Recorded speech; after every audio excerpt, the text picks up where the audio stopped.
Oi gente, esse é o terceiro dia de Veda e no vídeo de hoje eu vou falar sobre dois livros, sobre Um Lugar ao Sol, do Érico Veríssimo, e sobre Doidas e Santas, da Marta Medeiros. Comecei o ano lendo Marta Medeiros e eu terminei rapidinho, foi uma leitura bem tranquila, e aí eu tava em dúvida sobre o que ler. Eu fui pra minha prateleira de livros nacionais e naquela resolução de ler apenas literatura brasileira esse ano. E aí, lendo a sinopse desse livro, eu fiquei muito curiosa, porque parecia que era um personagem meio que numa crise existencial de como levar a vida dele. Era um jovem e ele não sabia se ele deveria ter uma vida regrada, trabalhando certinho e tal, bem pacata, ou se ele devia ter uma vida totalmente aventureira e uma vida boêmia e sair pelo mundo que nem o pai dele tinha feito.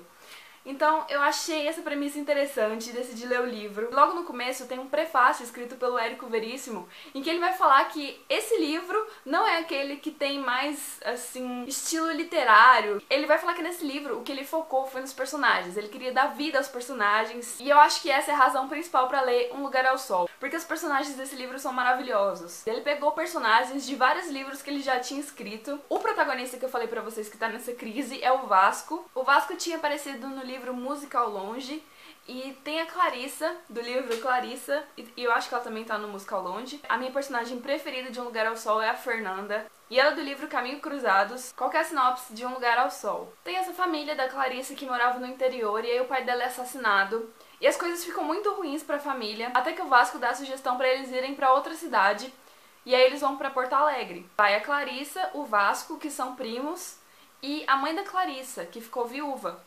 E aí a Clarissa é quem sustenta os três. E o Vasco, ele, com toda aquela coisa assim, homem da família, ele tem que sustentar, ao invés disso ele não trabalha, o que ele faz é ficar na vida boêmia à noite, e ele conhece um cara alemão. É um personagem maravilhoso, o Conde Oscar. Mas aí, como eu tava falando, a minha personagem preferida é a Fernanda. A Fernanda é vizinha do Vasco e da Clarissa num determinado momento do livro. A Fernanda é aquele tipo de pessoa maravilhosa, que é corajosa, que é otimista, que se sente bem de ficar perto dela. Se eu pudesse escolher ser um personagem na vida, eu queria ser a Fernanda, porque ela tá sempre otimista e ela é muito realista pras coisas e prática.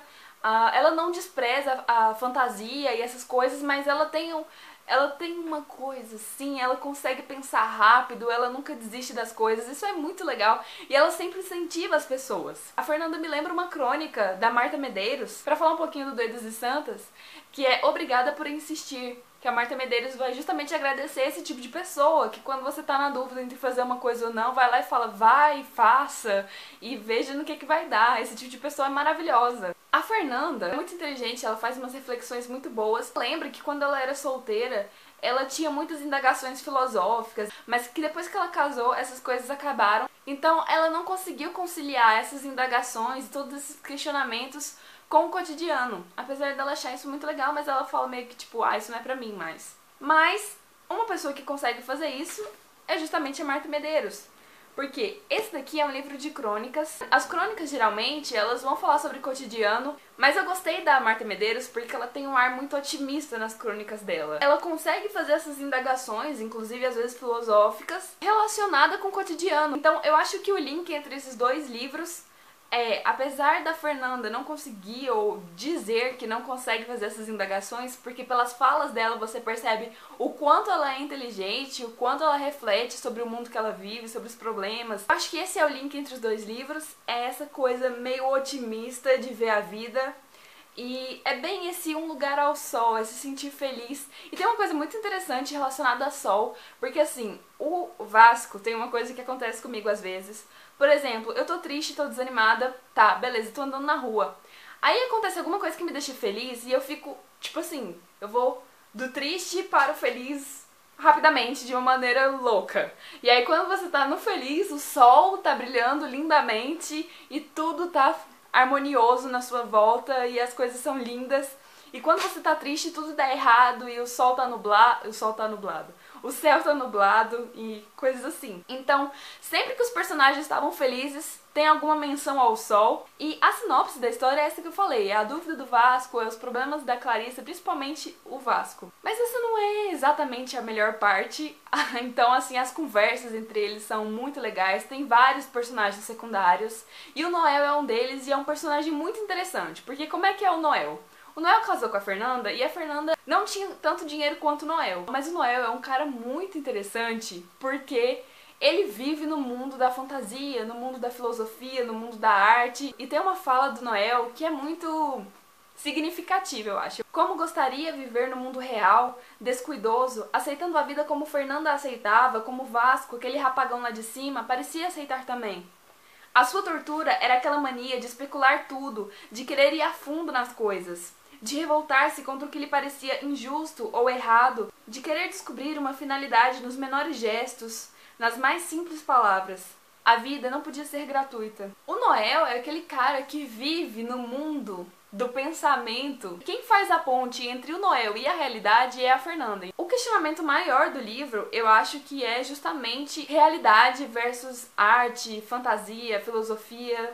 Vamos resumir em arte. Então, realidade versus arte. E pegando gancho com arte, eu vou voltar a falar um pouco da Marta Medeiros. Ela tem um conto, acho que é um dos primeiros, em que ela vai falar um pouco sobre arte e justamente assim, como que a arte ajuda a tirar a gente do nosso cotidiano padrão, dessa normalidade que a gente vive. Ela comenta a Copa Parade, aquele que tem as vaquinhas que ficam no meio da cidade, já teve uma dessa aqui em Goiânia. Poesia serve exatamente para a mesma coisa que serve uma vaca no meio da calçada de uma agitada metrópole, para alterar o curso do seu andar, para interromper um hábito, para evitar repetições, para provocar um estranhamento, para alegrar o seu dia, para fazê-lo pensar, para resgatá-lo do inferno que é viver todo santo dia sem nenhum assombro, sem nenhum encantamento. Com que intenção a gente vai buscar, inclusive, esse encantamento na arte? Por que a gente lê tantos livros? Por que a gente está tão envolvido com a arte? Por que a gente busca tanto isso? A questão principal, eu acho que a Fernanda resume muito bem, que é quando ela fala que tudo que a gente faz é voltado para um único fim, que é a felicidade. Às vezes falar em felicidade é muito complicado porque parece, tipo, muito autoajuda. É esse bem-estar que importa e é isso que a arte também traz pra gente. Então, uma frase da Fernanda, que quando eu li eu falei felicidade é o tema, não é exatamente arte versus realidade, porque é isso que a Marta Medeiros está buscando nos elementos que ela pontua no cotidiano e que ela comenta em cada crônica, pelo menos essa é a impressão que eu tenho, é isso que cada personagem no livro está buscando também de sua determinada forma. A finalidade da vida que ela buscara antes nos livros de filosofia não seria aquela de lutar pelo seu quinhão de felicidade no mundo, ajudando ao mesmo tempo os companheiros de luta? A vida em si só não justificaria a pena de viver? Oh, com todas as suas dúvidas, com todas as suas injustiças, com todos os seus absurdos, a vida era uma aventura fascinante. Eu achei lindo, coraçõezinhos pro Érico Veríssimo. Sobre Doidas e Santas, teve uma coisa que eu gostei muito, porque eu me identifiquei com esse lado da Marta Medeiros de ter um olhar positivo nas coisas. Eu não sou assim o tempo todo, eu tento, e eu fico muito feliz quando eu consigo. Por isso que quando eu tava lendo eu me identifiquei e eu me senti feliz por me identificar. E as crônicas dela sempre tem alguns elementos sobre arte. Parece que ela preza muito todas as formas de arte, então ela sempre comenta uma exposição que ela foi, uma peça teatral, um cantor novo, um filme que ela assistiu. Então ela começa a falar daquela coisa, daquele filme, por exemplo, e aí ela pega um tema e começa a falar sobre esse tema. A única coisa que eu não gostei, e aí eu vou ser sincera pra vocês, a crônica de contracapa, que é o Doidas e Santas. Eu não gostei muito de como é a visão dela, assim, de mulher. Quando ela falava de mulher nas crônicas, eu já ficava meio assim, com o pé atrás. E realmente teve algumas coisas que ela falou que eu não concordei.